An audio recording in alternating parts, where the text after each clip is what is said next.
kasih Anda terus di Mata Najwa. Kami siaran kali ini dari Universitas Sumatera Utara atau USU. Topiknya Agen Perubahan. Tamunya Anies Baswedan, Denny Indrayana, dan Agus Harimurti Yudhoyono. Segmen ini kita akan bicara soal salah satu agenda terpenting yang akan kita lalui bersama di negeri ini, yaitu pemilu 2014. Akan ada peralihan kekuasaan, akan ada peralihan kepemimpinan. Karakter pemimpin seperti apa yang cocok untuk membawa kita semua di 2014? Pertanyaan itu akan saya ajukan ke Anda bertiga. Mas Denny, adakah yang spesifik yang menurut Anda harus dimiliki oleh pemimpin masa depan? Pemimpin setelah 2014 tantangannya relatif sama sebenarnya dengan Indonesia yang heterogen dan makin demokratis. Maka dia juga harus sabar merawat demokrasi itu. Sekarang kita mulai gamang, jangan-jangan yang dulu sebelum 98 yang merupakan lebih baik dan seterusnya. Seakan-akan sekarang proses yang dinamis ini adalah proses yang sebaiknya tidak kita lalui. Jangan, demokratisasi itu proses yang tidak berhenti memang. Dia proses yang akan terus terjadi. Terus kita harus mendewasakan ini. Setelah 98, siapapun pemimpin setelah 2014 tidak punya pilihan lain untuk kembali ke sistem yang otoriter. Demokrasi kita harus makin dimatangkan, karena kalau Indonesia makin demokratis, Indonesia juga makin anti korupsi. Sekarang proses itu berjalan, dan ke depan siapapun pemimpinnya harus merawat demokrasi itu, karena hanya negara yang demokratis dengan transparansinya, dengan pengawasannya yang baik, akan menuju Indonesia yang lebih anti korupsi. Mas Anies, dikatakan bahwa ada pemimpin yang cocok untuk masanya. Pada masa tertentu diperlukan kepemimpinan yang seperti ini. Karakter pemimpin seperti apa yang dibutuhkan untuk tahun-tahun mendatang? Kalau kita lihat di Indonesia, ada 3 area utama. 1, ekonomi. 2, politik. 3, hukum. Ekonomi dan politik perkembangannya baik. Yang lemah penegakan hukum. Rule of law. Karena itu bukan kita membutuhkan profesi ahli hukumnya, tetapi orang yang terus-menerus komit untuk menegakkan hukum tanpa syarat pada siapapun. Nah, kemudian yang kedua, saya melihat Indonesia kita ini amat besar, raya betul Indonesia ini. Besar sekali. Karenanya kita tidak boleh mencari pemimpin yang akan hadir untuk menyelesaikan seluruh masalah kita. Gak bisa. Gak bisa. Kita berharap, mari kita cari pemimpin yang kehadirannya menjadi solusi untuk semua masalah kita. Tidak akan dapat. Karenanya kita membutuhkan justru sebaliknya, pemimpin yang visinya menggerakkan, pemimpin yang kehadirannya mau mengajak orang untuk ikut turun tangan, pemimpin yang membuat kita merasa memiliki atas masalah. Kita membutuhkan pemimpin yang menggerakkan di 2014, pemimpin yang membuat kita merasa mari. Jadi pemimpin yang membuat kita merasa mari kita melakukan sesuatu, dan untuk itu bisa terjadi, kita berharap. Kita ini seringkali sebenarnya kalau pilpres, pilgub, kemudian pilkada bupati, kita itu seringkali tidak memilih yang terbaik. Seringkali kita memilih yang tersedia. Apakah Anda memiliki target politik tertentu juga, Mas Agus?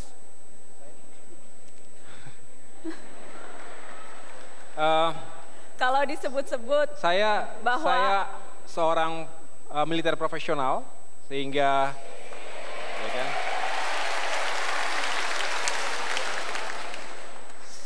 tidak ada lain cerita selain saya akan fokus di karier saya saat ini sebagai perwira militer. Dan saya ingin tanya yang sedikit pribadi mungkin. Ya. Tapi saya yakin Mas Agus pasti sering menghadapi situasi atau pertanyaan yang seperti ini. Sulitkah meniti karir di militer dari bawah ketika seluruh dunia tahu bahwa Agus Harimurti Yudhoyono adalah anak panglima tertinggi, bos dari segala bos tentara di negeri ini? Sulitkah itu? Memang situasi yang saya alami adalah sesuatu yang unik, yang mungkin tidak terjadi setiap saat. Ketika seorang prajurit aktif memiliki ayah seorang panglima tertinggi TNI.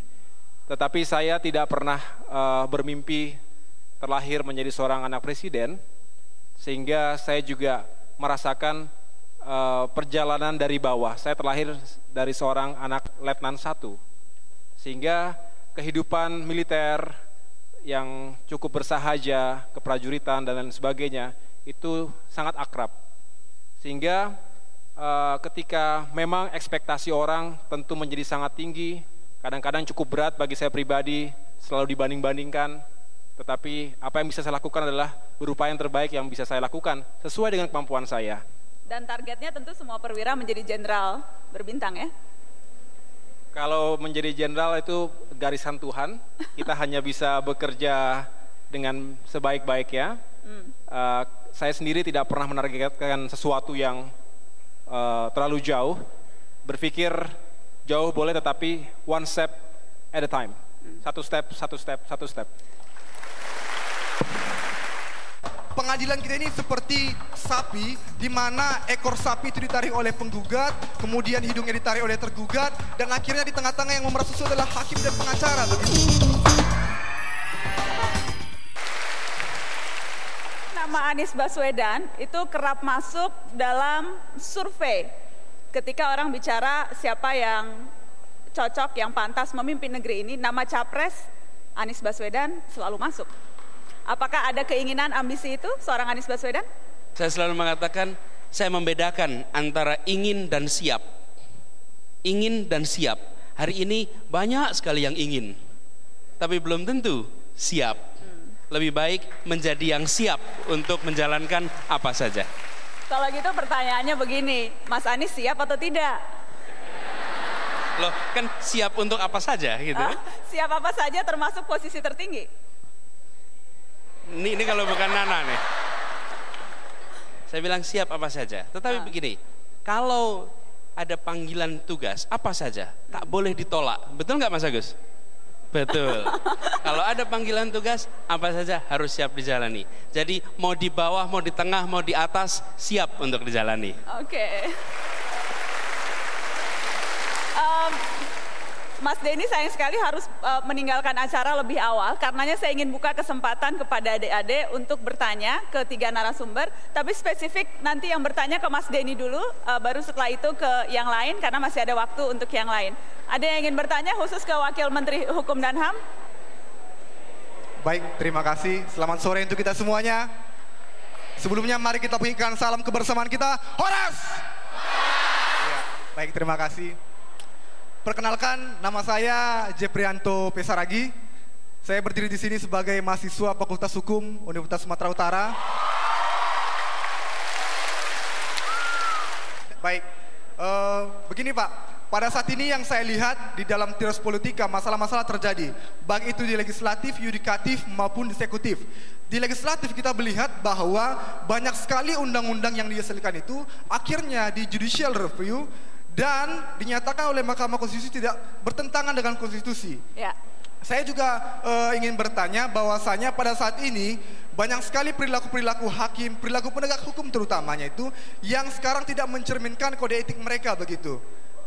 Dan saya teringat begitu kepada dosen saya yang berkata bahwa pengadilan kita ini seperti sapi, di mana ekor sapi itu ditarik oleh penggugat, kemudian hidungnya ditarik oleh tergugat, dan akhirnya di tengah-tengah yang memeras susu adalah hakim dan pengacara begitu. Hingga akhirnya sapi ini menjadi kurus begitu. Baik, saya ingin memulainya tidak dengan pesimis. Saya ingin memulainya dengan optimis. Karena pesimisme itu modal awal kegagalan. Optimisme itu modal awal untuk keberhasilan. Kalau melihat tadi banyak undang-undang yang sekarang direview oleh MK, saya melihatnya justru itu adalah mekanisme yang sekarang kita miliki di Indonesia yang lebih demokratis. Dulu bukan berarti undang-undang juga tidak banyak yang bermasalah, tetapi kita tidak punya Mahkamah Konstitusi yang bisa kemudian membetulkan kesalahan-kesalahan itu. Ceks oleh MK itu adalah kesempatan yang kita miliki sekarang agar undang-undang kita lebih baik. Melihatnya saya pikir harus dalam kacamata yang lebih optimis, karena Indonesia makin demokratis, mudah-mudahan Indonesia makin baik dan tentu saja makin anti korupsi. Boleh tepuk tangan Mas Denny Indrayana. Kita menginginkan pemimpin baik, tidak membuat kriteria ketika milih lihat tampilan.